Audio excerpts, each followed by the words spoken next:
This is Dr. Tawari. And this is Dr. Kochak. And you're listening to the Best Podcast Ever. Broadcasting from Columbus, Ohio, we'll be talking about plastic surgery procedures focusing on only the breast. Ranging from breast reconstruction to breast enhancement and reduction, we'll cover everything you ever wanted to know about the breast.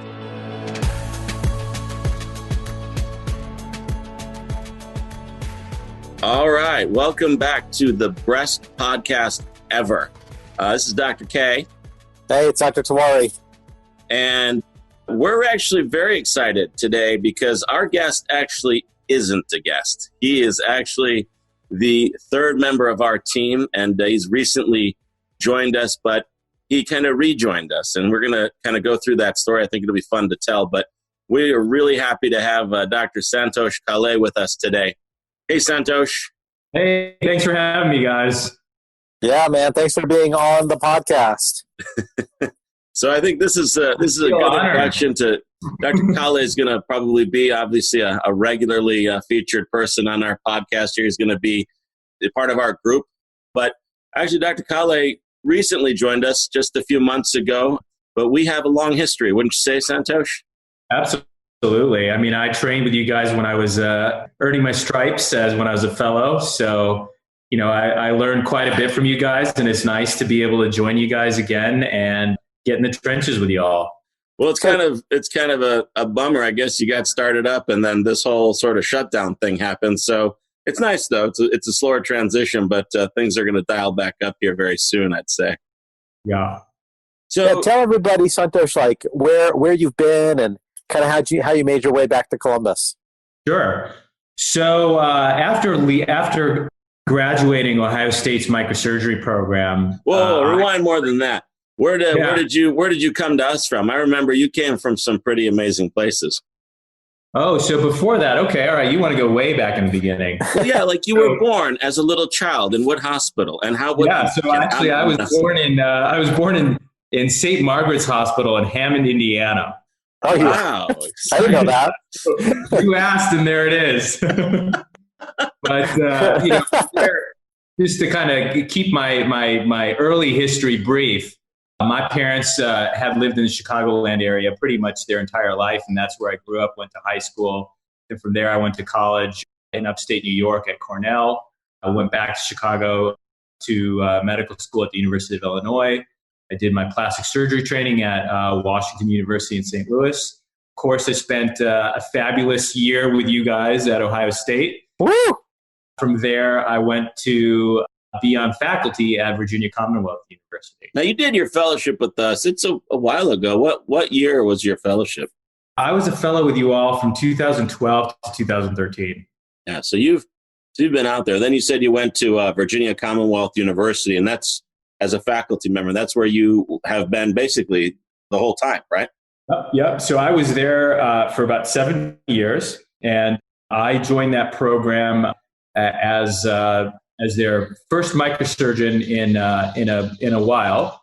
And my task there was to help jumpstart and restart their microsurgery program at VCU. Oh, what was that like? That's got to be crazy. It was a phenomenal experience to be tasked with such a level of responsibility at a very young age. That was really good for me. I mean, I'm forever grateful for that opportunity at VCU. But yes, again, it was a lot of responsibility, a lot of leadership, a lot of being able to learn how to multitask and figure things out for yourself. But in general, it was a fantastic experience. But what kind of a program did you build or rebuild? Like, what was the nuts and bolts of that program? What did it look like? It was general. It was just general microsurgery. So that included limb sparing microsurgical reconstructions for patients who had trauma. We did head and neck reconstruction for patients after, again, trauma and cancer resection. Did a lot of cancer reconstruction for patients who had cancer pretty much all over the body.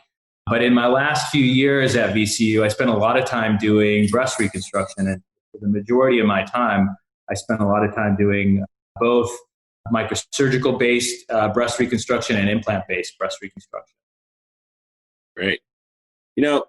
It's interesting because we have one major thing in common. And I think it was one of the things we wanted to kind of touch on here today. One of the major things that all three of us have in common is that we all spent a reasonable amount of time in academic institutions practicing as faculty, and now have transitioned outside of academia into what is pretty much, small private practice environment. So I think, I've always been running around and giving talks on that topic, and I think it's an interesting thing to talk about. I mean, Dr. Tewari, tell us a little bit about your experience, because I'd love to kind of get your take on it. I have a canned talk. I can just pull out the slides now. We can go through it all. But I'd love to hear sort of your angle. And for me, it was a very interesting transition, because I think when you work for a big university like Ohio State or Virginia Commonwealth, I think a lot of what you do is focused on teaching residents and working with medical students. Whereas now in our at Midwest Breast, we don't really have that same level of interaction really at all with students or trainees. And I think that's good for us, because it allows us to really develop our patient-focused practice in a way where it's really just us and the patient. So for me, it's been a good transition. I think just like Dr. Kale Santosh was saying, the opportunity to be at university is great, because you learn so much and you learn really complicated things. But it's also great to be able to focus that knowledge in a private practice environment. So that's kind of my two cents on it. I have to echo that. I think one of the biggest things that I noticed between the two places was at the university, like you said, we had the students and the residents. It was really our job to not operate too much. We really had to make it so that the people that we were tasked with training had an adequate exposure to what we were doing, and incrementally were charged with more and more responsibility in the operations. And so it was actually, the challenge was actually trying to not operate too much. You had to get out of the way a little bit to let them progress and learn. And I think when we left and we started the practice probably about 6 years ago now, a little more maybe, the first thing I noticed was, man, I spent a lot of time trying to not operate, and now suddenly we had to operate a lot. And it was fantastic, because I noticed how quickly and how much my technical skill set changed so rapidly. And I think you're right. I think because that environment's different, because the setup's different, with the absence of that teaching responsibility, I mean, it's given us 6 years to really focus on developing the skill set that we need for this sort of narrower set of cases that we focus on. I've actually really enjoyed it. How about you, Dr. Kale? What are your thoughts on the biggest differences? I like to know about the similarities too, because it's actually interesting. There's a lot of similarities too. But I think that's a great point. And I think the similarities are the skill sets that you use to not only teach your residents are similar skill sets that you use to educate your patients. And so from that standpoint, I think it's invaluable to have had that experience at the university and to take those lessons and, as you said earlier, to apply it to a practice that's very patient-centered and very patient-focused. So I think that's a really big similarity. I personally, what I've found, and I've really enjoyed my time at the university, but just in echoing what both of you had said, the thing that I find best about Midwest Breast is that this is very patient-centered. And because we're a small community, we get to know our patients really well, but we also are able to be very flexible in ways that are different when you're in a smaller environment. And I think that that's very helpful, especially in this day and age when things ways in which we treat breast reconstruction is always evolving. It's really important for us to be able to adapt very quickly to those kind of things. So. And we've already changed some of our patterns for nipple-sparing mastectomy, and those are things that you did probably more than we have done at VCU. How's that kind of experience with the nipple-sparing mastectomy kind of evolved for you, and how is it developed in Columbus? Yeah. So I think, there are two big things that have changed quite dramatically from the time that I finished residency until today, basically. One of those things is the conversion from subpectoral to prepectoral reconstruction. I'm sure that you guys have or will talk about that in the future, but that's one huge thing that has changed. But in reference to the question that you asked me, nipple-sparing mastectomy, it's been a very big change for me. And one of the things that has allowed that change to occur is something called a nipple delay surgery. And, nipple delay surgery, it sort of extends the concept of a delay procedure, which is a well-known phenomena that's employed in plastic surgery. And essentially what we do is we gradually decrease the blood supply to the nipple so that the nipple has a better chance of surviving.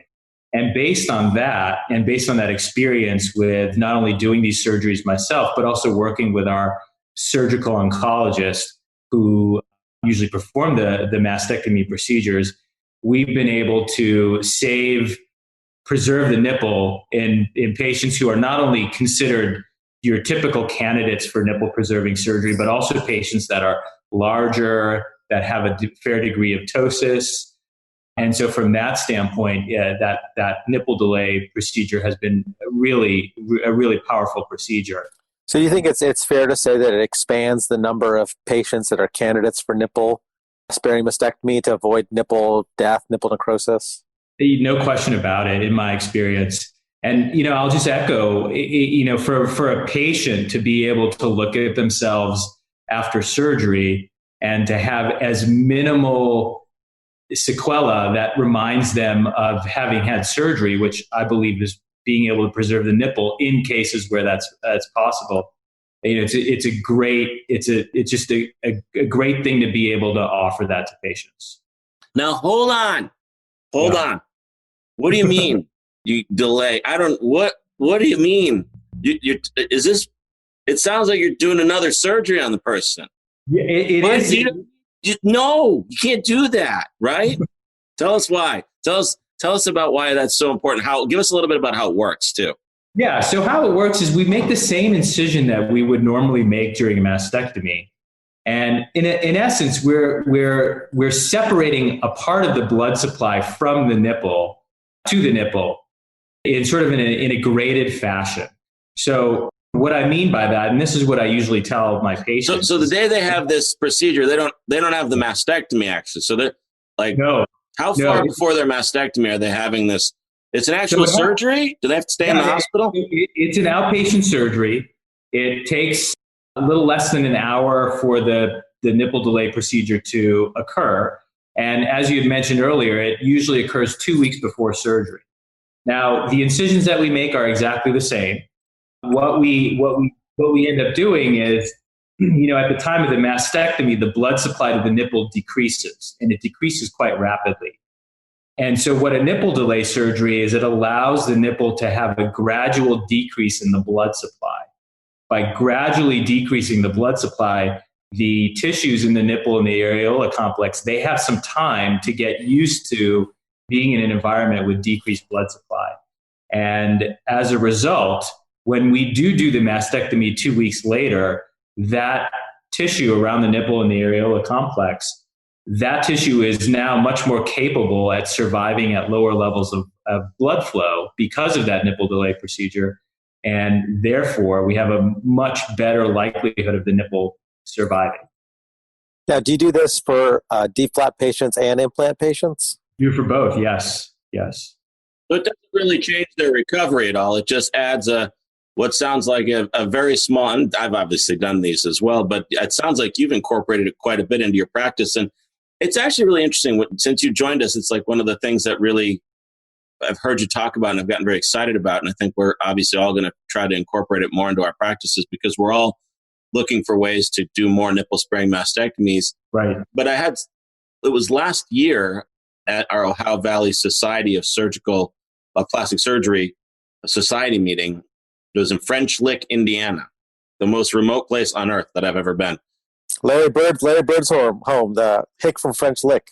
Yes, Larry Bird's home.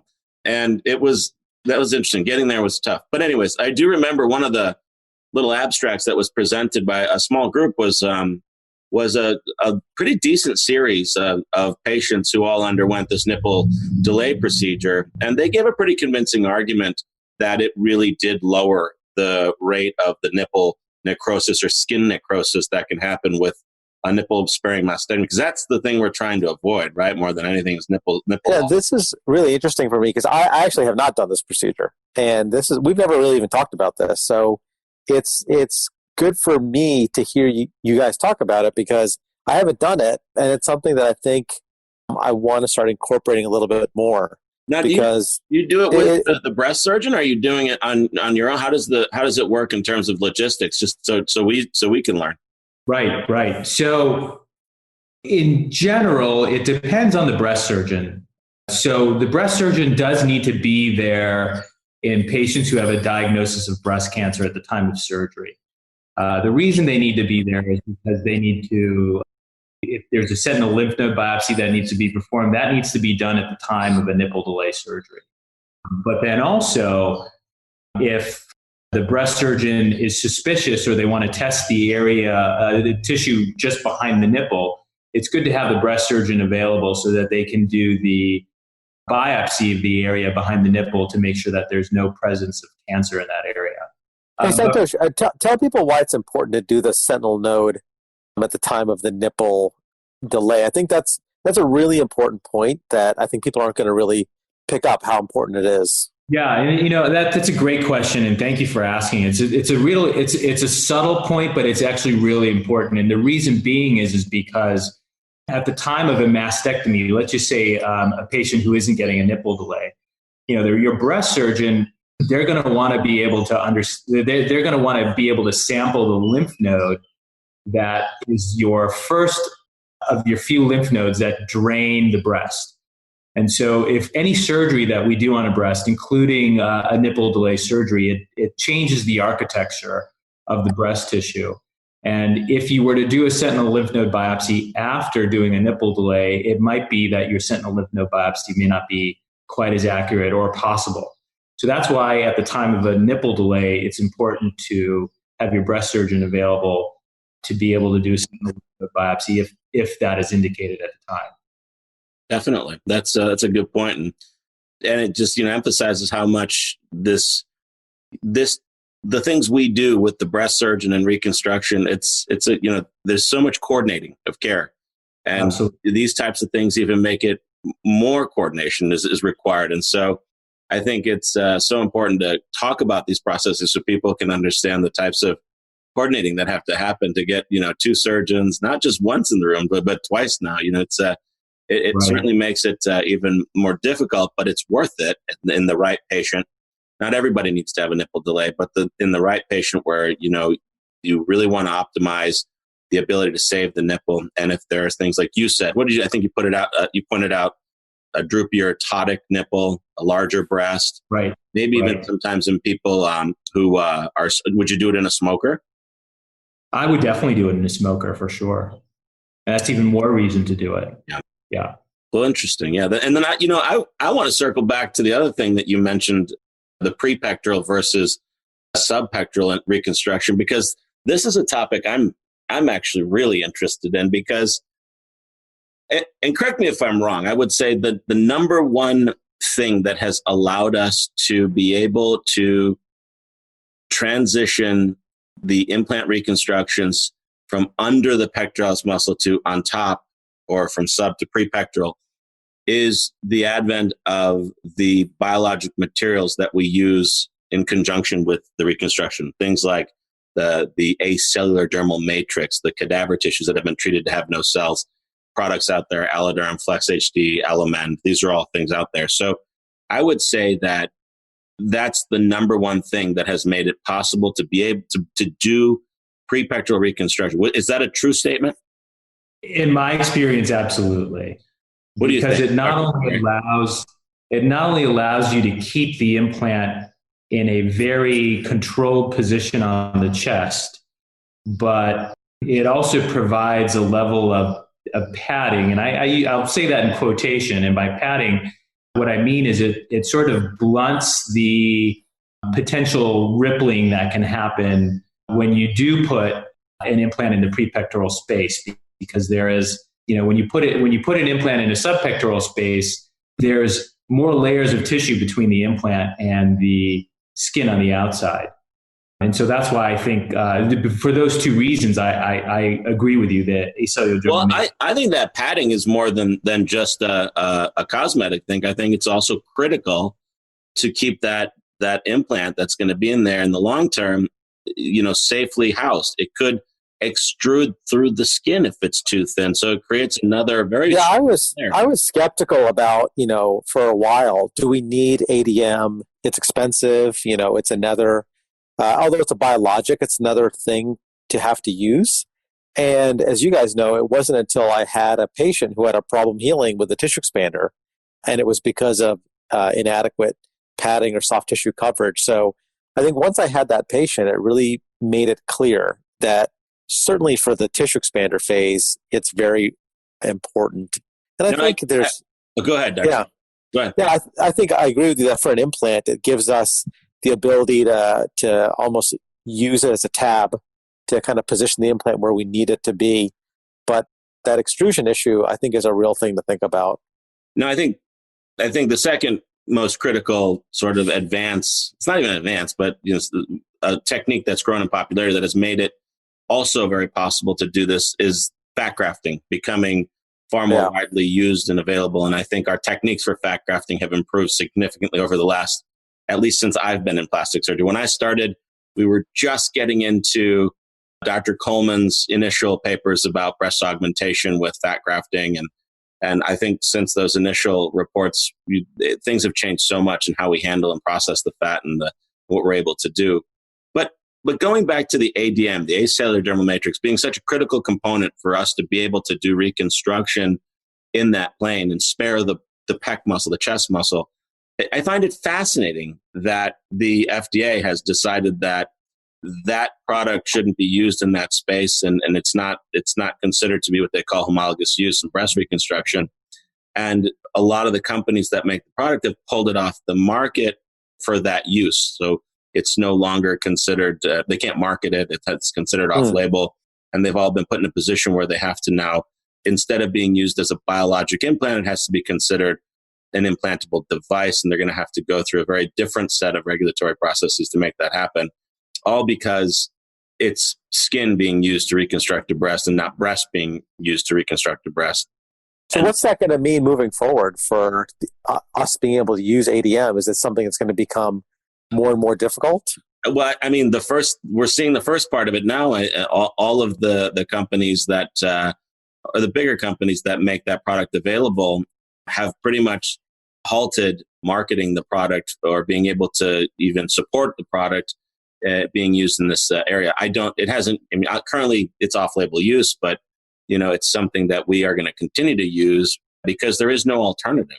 And right. I think the solution is going to be that we're going to have to go through, just like the implants had to go through those 10 years of pretty scrutinous study. I think we're going to have to go through some pretty in-depth prospective studies to collect data and prove that that these biologic materials are actually safe in the setting of breast reconstruction. Which, I think it's safe to say if we didn't have the biologic material, we would be able to take, when we do a breast reconstruction with a flap. Well, here's the argument I've made with the people I've spoken to is that there is no such thing as homologous use in plastic surgery, right? We never reconstruct a part of the body using the same tissues that were there. That's the whole point of what we do. We recreate parts of the body using other parts of the body. So we're never, ever really using the same thing. I mean, at least rarely are we doing that. So when we do breast reconstruction using a deep flap, we're not reconstructing the breast with the breast. We're still reconstructing it with skin and fat.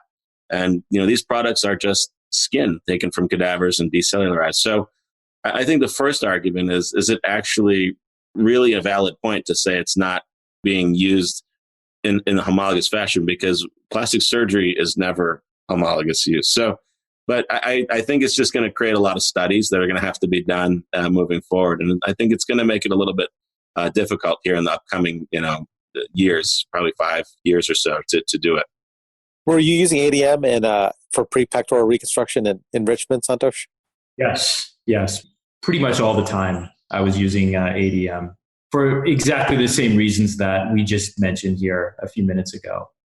So those are some pretty in-depth topics. I hope people find them a little interesting, because these are the things that we sit around in the doctor's lounge and talk about all the time. And I think it's fun to bring it into a podcast, but there's always so many sides to these stories. It's fun to touch on some of these, I think, touchier, topics that in our field. Yeah. I do want to point out one of the things that you had mentioned earlier, Dr. Kochak, which is sparing the muscle. And, I look at it very similar to the transition that's happened in the world of microsurgery, where we came from a period where we were doing, for instance, in breast reconstruction, where we were doing free trams, where we were taking the entire rectus muscle with the lower abdominal skin and fat. And now we've transitioned to a point where we're just taking the skin and fat from the lower abdominal tissue and not taking the muscle. And for the same reason, I find that same parallel, which is we are sparing your pectoralis muscle, because for a couple of reasons. One, a breast normally in normal anatomy is not underneath your pectoralis muscle. Patients could have issues with pain. And then also when patients, especially patients that are very active, it could be very disturbing that your breast moves when you're trying to do normal everyday physical activities. Yeah, that animation deformity or muscle flex deformity, that's a real serious thing.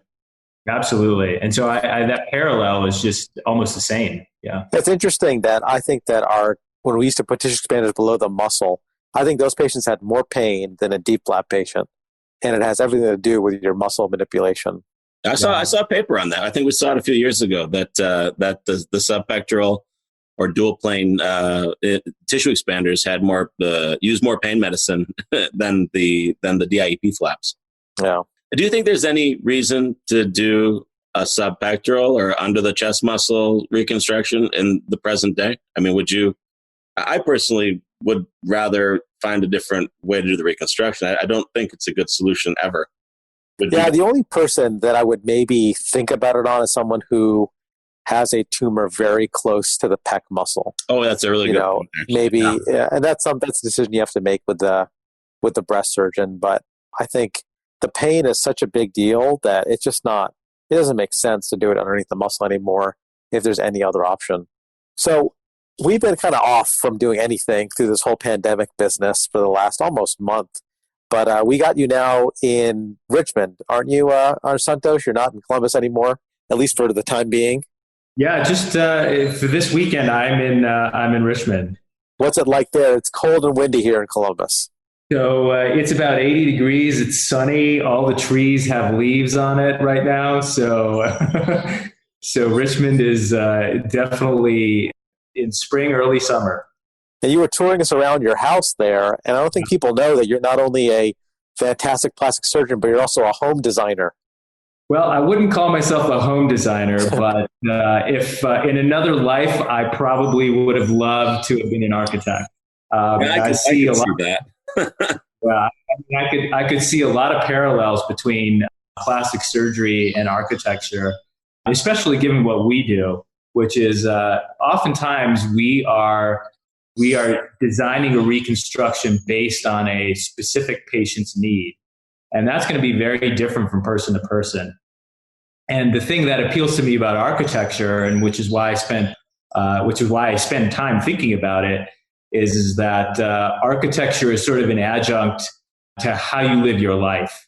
And in the right space, it can be a really special thing to have an architecture that conforms to the way that you live life and the way that you use things.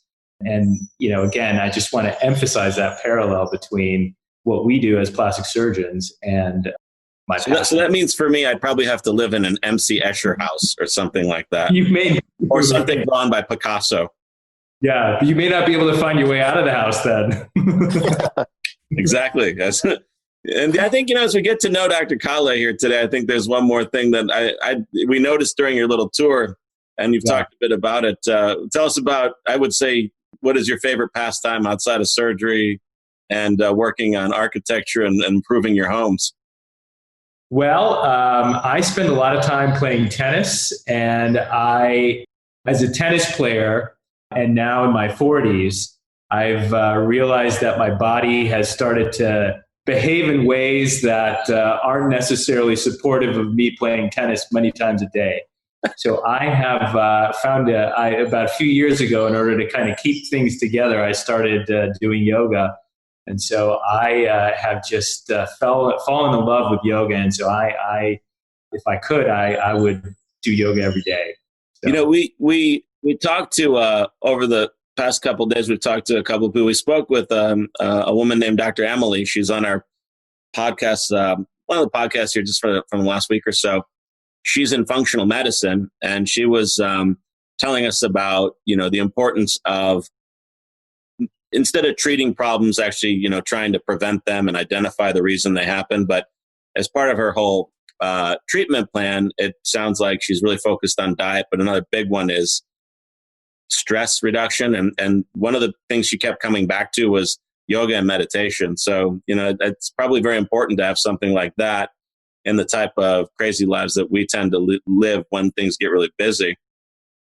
I bet we could do a whole podcast. We'll have to find the right person to talk about kind of yoga, meditation, stretching. I think there's maybe the American yogis, if we can dig them up. Let's see. Yeah, that's true. Well, all right. Great. Well, we are probably going to go back to doing our normal everyday patient care duties over the next week or so. So we may have some fewer number of podcasts coming out. But thanks, Santosh, for coming on board the Breast Podcast Ever. And hopefully we'll get you back soon. Let people know how they can get in touch with you. Sure. Yeah. They can head over to the Midwest Breast website, or they can give the office a call. And I look forward to not only joining this, I'm really excited about joining this practice, and I'm looking forward to working with the rest of the team. And I'm sure Dr. Kale will be hosting podcasts as we move forward too, because it'll be great to have three of us out there to be able to do them as we get busier and busier. And we still are, it's the academic in each of us, right? The dedication to keep teaching. So we're all committed to keeping this podcast going. It's a really great way for us to be able to share I like to say what little bit I know, but we can also get people in here who know a lot. So it makes us all smarter. All right, folks. Well, thanks for tuning in, and we'll get you next time. Thanks for listening. We hope you found this episode helpful. Want more info? Connect with us at mwbreast.com. And go behind the scenes with us on Instagram at mwbreast. Thanks for tuning in. And join us next week.